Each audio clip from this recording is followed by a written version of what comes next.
ভূমি কোরআনের ভূমি। এবং গতকাল রাবেতুল ওয়াহিদিনে কনফারেন্স করেছি আমি ঢাকায়।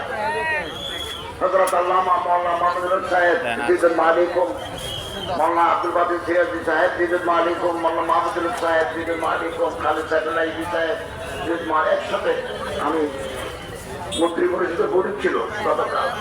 তাড়াতাড়ি পত্রিকা করে আমি মিটিংয়ে চলে গেছি। ওখানেই জানতে পারলাম এক ছাত্র তুরস্কে আন্তর্জাতিক মুসাবাকাত কোরআনের প্রতিযোগিতায় 1 নম্বর হয়েছে। আমরা ধর্ম মন্ত্রণালয়ের পক্ষ থেকে তাকে সম্বর্ধনা জানাবো, এটা আমি বলেছি। শুধু 2024 সাল নয়, বহু বছর ধরে বাংলাদেশের ছাত্ররা